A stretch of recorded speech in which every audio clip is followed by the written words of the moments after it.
Welcome to the Expert Talks by Kalkine. I'm Sage, and today's guest is Ms. Joni Pirovich, the Director and Company Secretary of Digital Law Association. And the Digital Law Association, according to their website, is an organisation dedicated to advancing a fairer, more inclusive and democratic voice at the intersection of technology, law and policy. And they launched back in 2020. So to find out more, keep watching till the end. Bringing you live today, we have Ms. Joni Pirovich, Director, Company Secretary at Digital Law Association. Welcome to the show, Joni. Thanks for having me, Sage. Well, I think we should make the most of our time together and get started, Joni. I'm keen to find out what was the inspiration behind the creation of the Digital Law Association, please. Well, myself and 6 other women who are also working in various capacities in digital law, we have each of our own stories of hardship and headwinds, and each of us have our full capacities as well.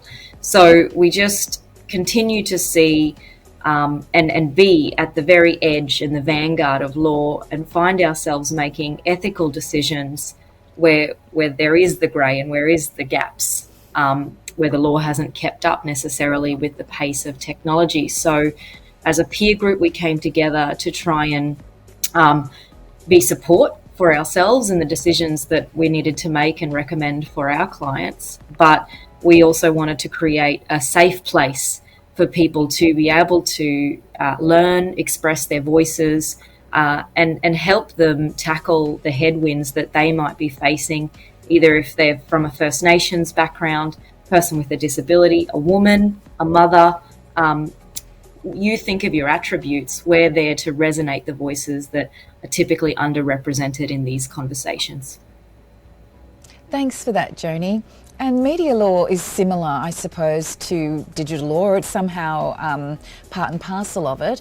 And I've noticed there's been more defamation cases coming from the entertainment sector in the last couple of years.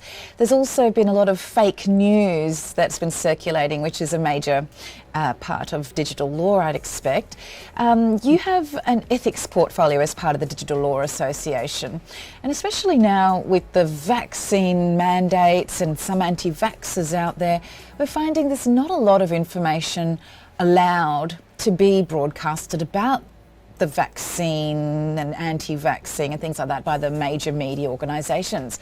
I don't know if you can tell us a little bit more about the ethics policy portfolio of the Digital Law Association, but also if you could expand on a little bit about freedom of speech and speaking about the vaccine, if you don't mind, if you have anything to share on that too. Sure, it's a very big topic, and we are thinking about getting involved in one of the Australian-based consultations at the moment about misinformation and disinformation. So that broadly feeds into the vaccine information that has been disseminated and not disseminated. And the broader policy conversations going on at the moment are, how do you regulate social media platforms to have more moderation or more ability to identify content that might be harmful or inciting violence? So we are active in that debate. We have a number of members around the world who are passionate about that topic.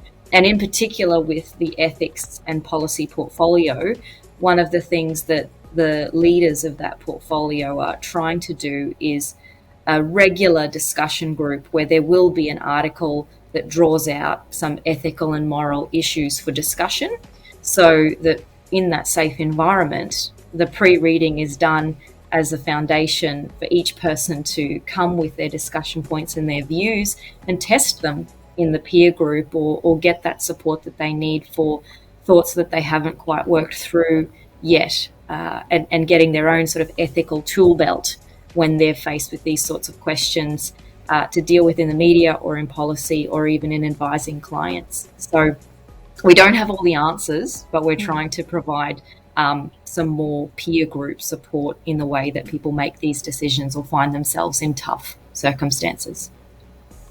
Exactly. It's quite a broad field, so it would be good to come to an organisation or association like yours to at least direct people in the right direction and the right path to find what they need.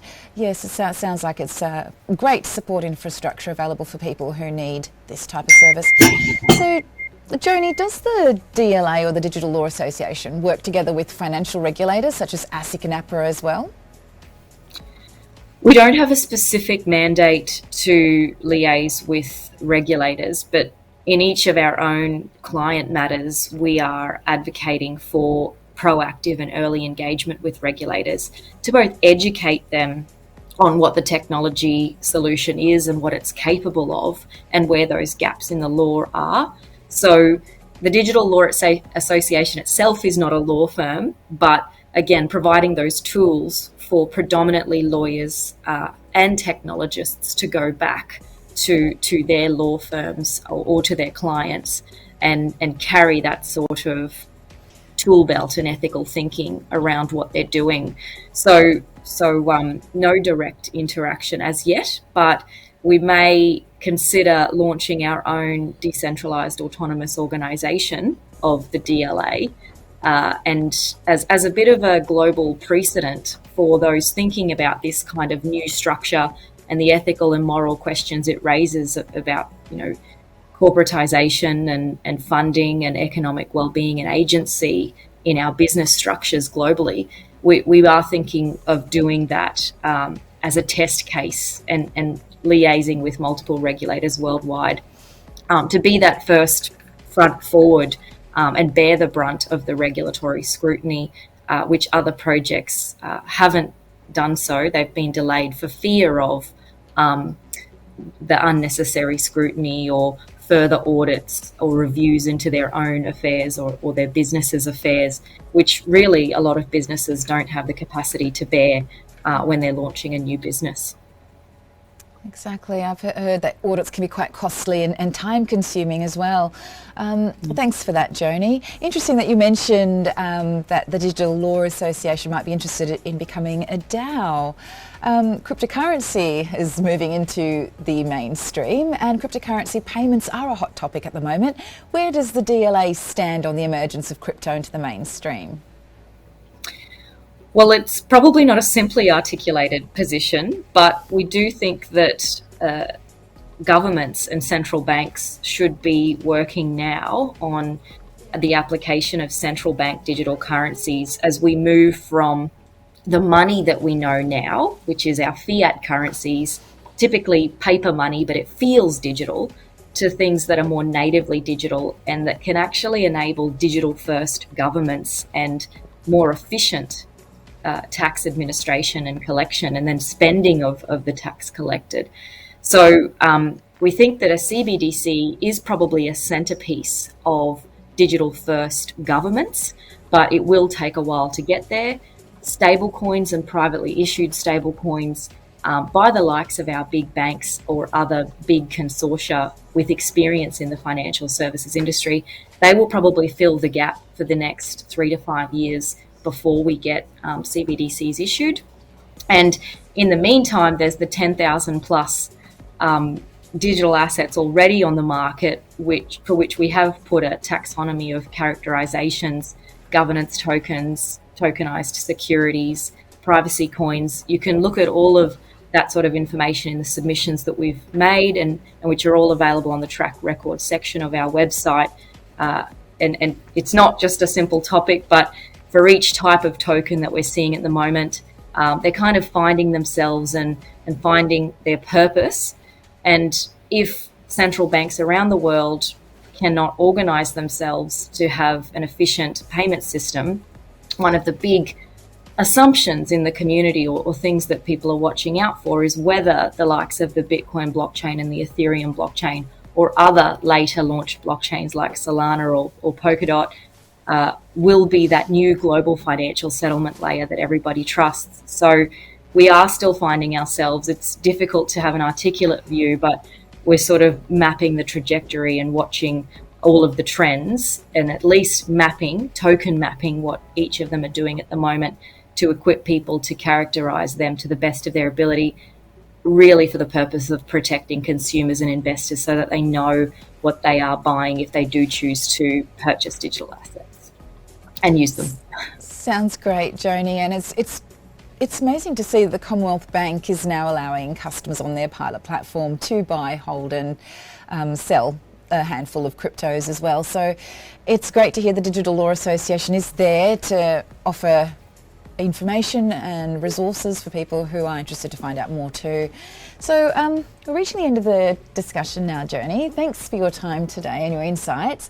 And although there's not enough regulation in Australia to support the creation of DAOs just yet, as you were talking about before, and for those who don't know what a DAO is, it's a decentralised autonomous organisation. You've mentioned that you would consider becoming one. And what do you think's required, or what sort of legal infrastructure would you need to see before you felt comfortable transitioning into a DAO? Well, the easiest way to explain it is when the Digital Law Association was first established, we took the conservative position to issue all of our members with a digital credential, which is blockchain based. But it's not a fungible or a non-fungible token. Bitcoin being a fungible example, and all of the NFTs that you see associated with artworks, and increasingly that will be associated with access to ticketing and exclusive events. We didn't opt for a token that could accrue in value or that could be listed on a marketplace. And when you're talking about a DAO structure, the membership interest that is issued is either a fungible token or a non-fungible token. And so we do the legal advice to structure DAOs at the moment with the existing law. And yes, there are some grey areas.